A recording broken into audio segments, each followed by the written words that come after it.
नमस्कार। अ, मैं अभी छाँव फाउंडेशन में गया था, तो वहाँ पर 2 महिलाएं बैठी थीं और एक पुरुष बैठा था।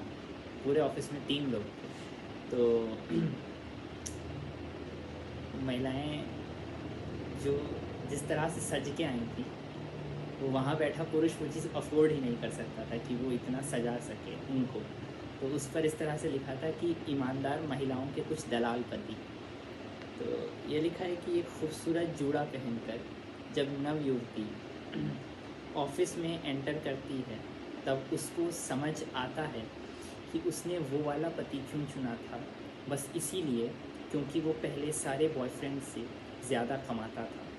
और गहरी बात ये थी कि उसका पति बस इतना भ्रष्टाचार करता था कि अपने पिताजी से थोड़ा कम भ्रष्ट था। और उसमें ये बात भी थी कि पुश्तैनी संपत्ति बाकी सारे ऑफिस के मुस्टंडों से थोड़ी ज़्यादा थी। वो मुस्टंडे और कोई नहीं, पिछड़ी जात का तो कोई गरीब पिता, तो कोई ज़रूरत से ज़्यादा ईमानदारी का मालिक।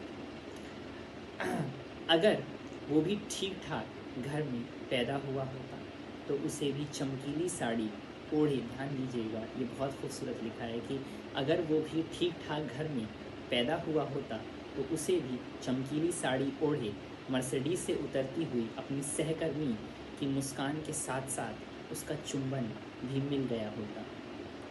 आज का प्रेम भले ही जात ना देखता हो पर ओहदा देखता, और चूंकि ओहदा कई मामलों में कम्युनिटी यानी कि ज़ात यानी कि धर्म से आता है, तो बिल्कुल वो ना चाहते हुए भी ज़ात देखता।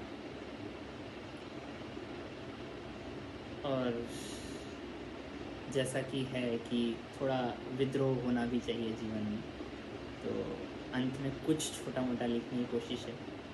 अगर ठीक लगे तो बताइएगा कि बड़े घर में पैदा होना गुनाह नहीं है, पर बड़े होकर सुरसा जैसा मुंह रखना सही नहीं। और लाल किले पर पिटाई चलती है कि कोई उतर के पीट रहा है, भाई लड़ाई हो गई तो किसी को पीट रहा है, तो उसमें बड़ी गाड़ी से कोई ऑटो वाले को पीट देता है जाके।